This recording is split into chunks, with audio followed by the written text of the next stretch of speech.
Sunset Heights is a stage from Sonic Forces and possibly the most iconic stage from Sonic Forces, as it was everywhere in the advertisement, the artwork, even the box art. Even though technically that is not Sunset Heights specifically, you see, in Sonic Forces, Sunset Heights is Sonic's run through a specific location, with there also being Ghost Town for Classic Sonic, Park Avenue for the Avatar, Red Gate Bridge for the Metal Sonic boss fight, and Enemy Territory for Shadow. The location these places are all located is City? Yeah, it's just City. We have Green Hill, Chemical Plant, Death Egg, Metropolis, Mystic Jungle, Eggman Empire Fortress, and City. Well, creative there. And Shadow Generations has just come out, featuring a bunch of levels from previous Sonic games, including Sunset Heights. And we will just be referring to the location as Sunset Heights for the rest of the video.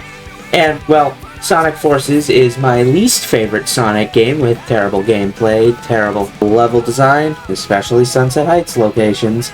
The story is practically an insult to anyone who likes Sonic, and, well, I guess it does have good music, excluding the classic Sonic themes. And the graphics are pretty good with the new Hedgehog Engine 2, first used in Mario and Sonic at the 2016 Olympic Games. And Shadow Generations might go on to be my new favorite Sonic game, with some of the best physics since the adventure games, fantastic level design, a pretty good story, the soundtrack is great, and yes, I do like Chaos Island Act 1. And this game also uses the Hedgehog Engine 2. And just look at how it's improved since Forces. You know what else has improved since Sonic Forces? Sunset Heights. Great transition, Manic.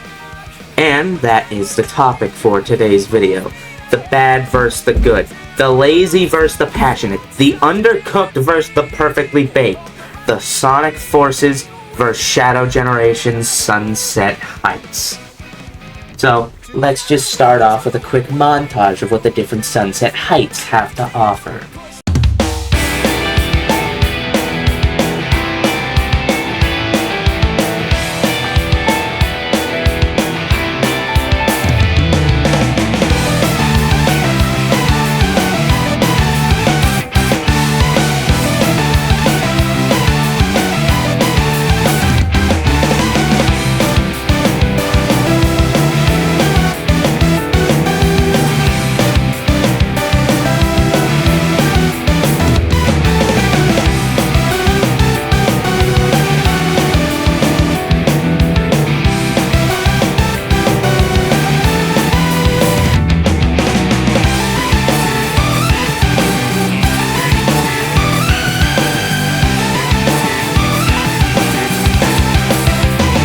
Chaos Control!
Okay, so to start this comparison, let us begin with the gimmicks of Sonic's run through Sunset Heights.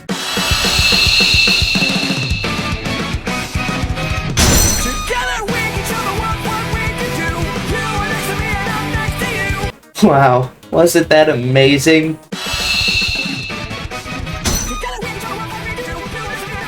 Okay, so here's the first problem with Sunset Heights in Sonic Forces. There's nothing! Now, most stages should have some sort of gimmick. In Sunset Heights, we probably get the gist. And that is a constant with all runs through city in Sonic Forces. Classic Sonic, there's nothing. The Avatar, nothing. Sonic, nothing. Shadow, nothing. At least in terms of gimmicks, Sonic Forces has a few different enemies. In Ghost Town, there are 3 enemies, Buzz Bomber, Egg Pawn, and Motobug. In Park Avenue, there are also 3 enemies, Buzz Bomber, Egg Pawn, and Egg Walker. In Sunset Heights, there are only 2 enemies, Buzz Bomber and Egg Pawn. And in enemy territory, there are 3 enemies, Egg Pawn, Egg Tank, and Galaga Bee. So, 0 of these levels have more than 3 enemies. And with normal Sunset Heights having the least, the most interesting of these enemies are the Egg Tank and Galaga Bee.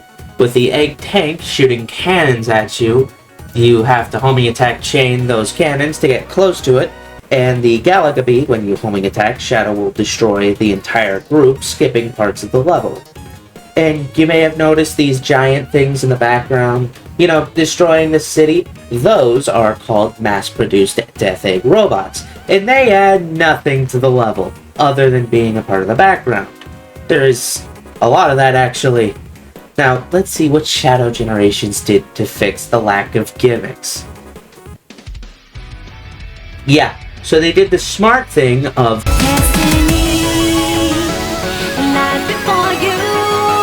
let's take the background elements and put them in the actual level! With the new gimmicks, such as the water spouts that either Shadow or enemies can go up, the mass-produced Death Egg robots actually participating in this level by either shooting lasers at you or chucking boulders at you, sewer pipes that after a while start spilling out water, the spike trap you can shoot with Chaos/Doom Spear to close them and turn them into springs, and a lot more spikes and bombs. And you know what all this does to Sunset Heights? Well, it A, makes it feel like an actually well thought out level, because that's what it is in Shadow Generations, and B, it makes it feel like a war zone, because that's what Sunset Heights is. Before, it just felt like nothing special gameplay-wise. This, however, actually feels like you're running through a war zone, and the most amount of enemies in Forces Sunset Heights was 3. This version, combining both acts, has 9. Those being Black Flash, Black Wall, Black Warrior, Buzz Bomber, Mass-Produced Death Egg Robot, Egg Pawn, Egg Tank, and Galaga Bee. So what they did was, for the most part, they brought back every single enemy, except the Egg Walker. Sorry, bud. And then proceeded to also add some Black-Armed Soldiers, and actually make the Death Egg robots a threat. But I guess that's enough of the gimmicks. Let's move on to the...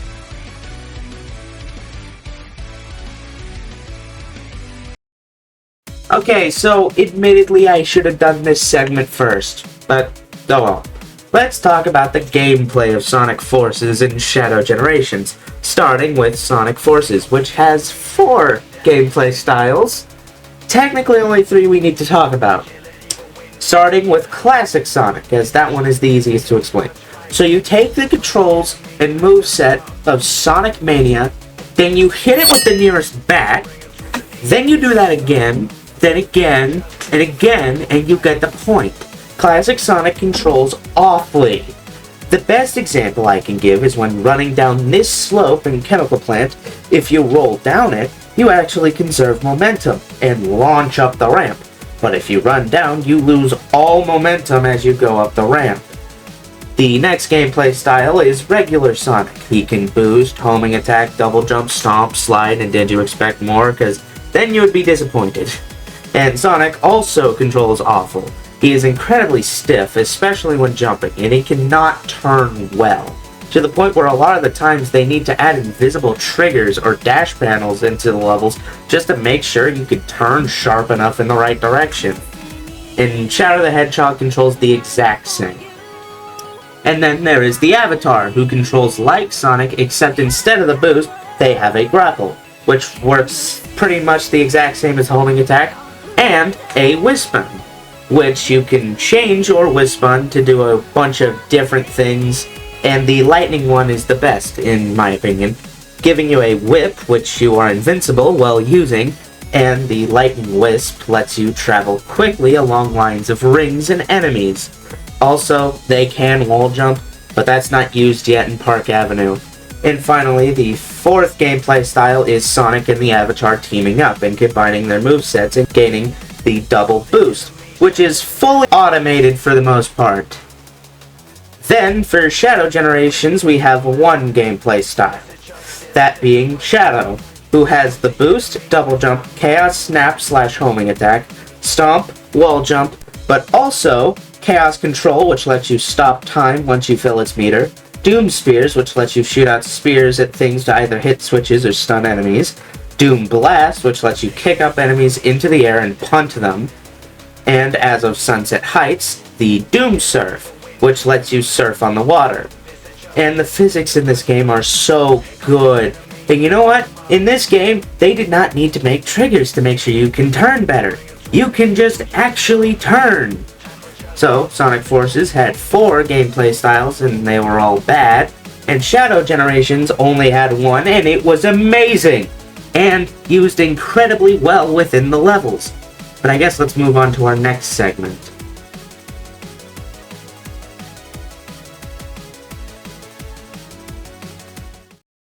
So how do these stages look? What are the set pieces, and what is the story behind it? So, in Sonic Forces, let us start with normal Sunset Heights. This level is entirely just the city, which according to the wiki is based off the real cities in San Diego. And the city is deserted due to the current 6-month war that left the city besieged by the Eggman Empire.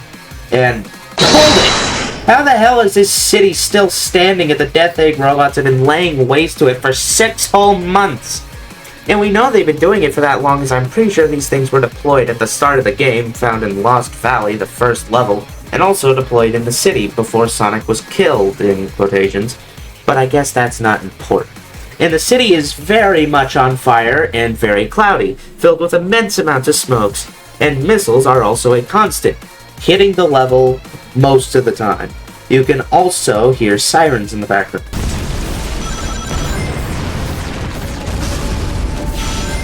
What the heck? And the city locale is the only part you see in Sunset Heights, and enemy territory for that matter.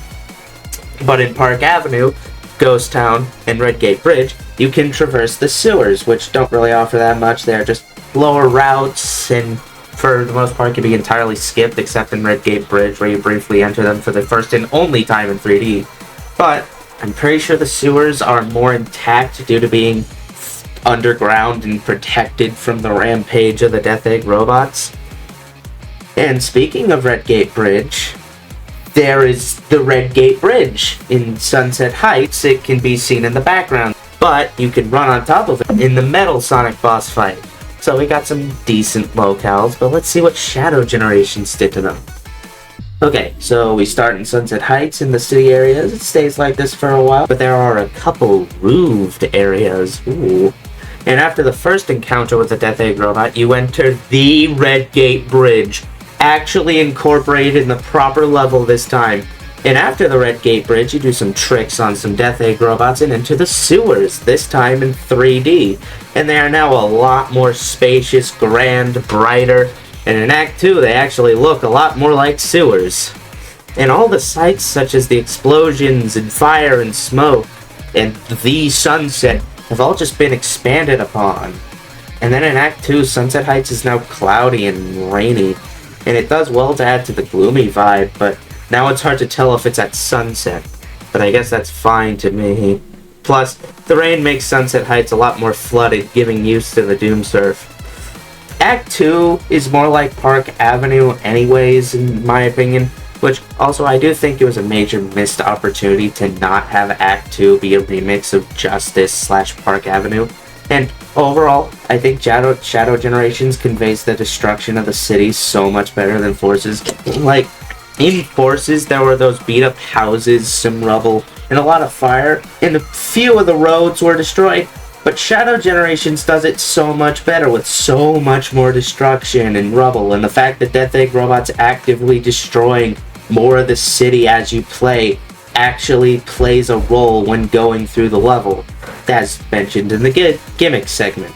But that is enough of the visuals. Let's get on to the most important segment in this video.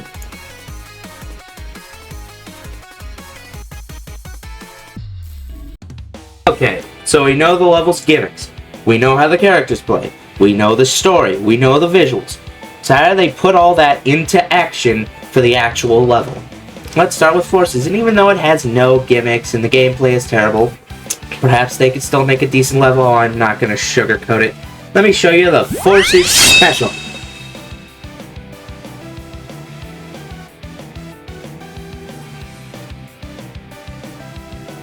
So Sonic Forces has this thing where in 3D they like to have nothing but a straight line, covered in nothing but white wisps and egg pawns, which these are placed here to make sure you boost to take care of the enemies, but also they are there to collect the white wisps and defeat the enemies so you don't run out of boost. And after that little run, we get a few enemies to homing attack to get a little higher up. Then it's right back to the straight line with nothing on it. Then you find a few more enemies, homing attack them, you reach a spring, it sends you to an automated segment where you just run down a slope without even enemies on it. You switch to the right or left lanes, you can skip a bit of the level if you do that, and it's right back to an automated segment that sends you into 2D, where admittedly it is a bit better, but that's not saying much. It's still boring and very automated, and that is a good word to describe most of Forces: automated. In Park Avenue and enemy territory are very similar to Sunset Heights, even sharing the same layout up until the 2D segment, where they kind of diverge, but depending on your Wispin for the avatar, their level can be even more automated or not change depending on if the level actually has a wisp you can use. Although the Lightning Wispin is used in every single avatar level, and the Shadow 2D segment is alright. You get introduced to the Galaga Bees and a lot of moving spikes, and you have to time your homing attacks between said spikes to homing attack springs to get further, and it's actually pretty decent. And I guess Ghost Town would be fine if it weren't so hand-holdy, but only for people going right. And the fact Classic Sonic controls so incredibly badly in this game. But let's see how Shadow Gens handles it. And at the start we boost out into a straight line with nothing but rings, which in this game boost is strictly gotten through rings. But unlike Forces, this path is not the only path. Instead, if you jump right before the drop, you can reach these dash rings that send you further into the level and give you some 10 rings. Then we are met with a bunch of enemies and the water spouts. You can do 3 things here: either homing attack the enemies to easily take care of them, run into the water spouts to go up and avoid them, or try and boost through them without hitting the water spouts. That option is the fastest, but also technically the hardest due to the fact you can accidentally hit the water spout and lose your speed. And you know what I like about these water spouts? Well, it's that they both serve as a helpful tool to reach higher places sometimes, but also, other times, they are an obstacle disguised as helpful, such as Act 2 in this segment, where you can fall but you are saved by the water spouts, so helpful, right? Well, yes, but it wastes time. It kills your momentum and forces you to wait until Shadow gets to the top of the spout before you can boost away. So in this segment, to be as fast as possible, it's best to just avoid the water spouts. This gimmick is both something you should avoid, but also something you should use only when it's genuinely helpful, as otherwise it just wastes time. And they use every other gimmick and enemy so well, such as the Egg Tank, where you are first introduced to them. It's a nice, safe environment, it's faster to just run past it. But then you see 2. You can use Chaos Control at the right time to freeze time, and climb up the Seconds cannons to reach a higher area and gain a shortcut in a collectible. Or how when you first encounter the Death Egg robots, you may just see it as entirely an obstacle, something you should avoid. But if you use Chaos Control, you can freeze the boulders mid-air and homing attack up to a higher route. Then the sewer pipes are entirely an obstacle. Just gotta be fast to get past them without getting knocked down to a lower and slower route. Or you can use Chaos Control to freeze them and safely cross, but you may want to save Chaos Control for later, or for better use. And all this plus more is why I love this level so much. It's so intricately designed to the point where there are so many different ways to go about every area, every route, and the gimmicks and Shadow's moveset do so much to help that. Shadow Generations completely blows Sonic Forces Sunset Heights out of the water, And I feel like this is Sega just telling us, hey, we're not going to do anything like Sonic Forces again. Heck, even the way Shadow Generations does its automated segments is better, as this time it feels like a well-deserved short break to rest your hands after the high-speed reaction-based platforming prior, whereas Sonic Forces automated segments are breaks from holding the X button. But I guess that wraps this up. So, overall, Sonic Forces Sunset Heights is a boring walking simulator most of the time. But Shadow Generations turns it into an actually fun stage with depths, action, and fun gameplay. And they did this by giving it the gimmicks it should have had in the first place. So, please like and subscribe. I need it.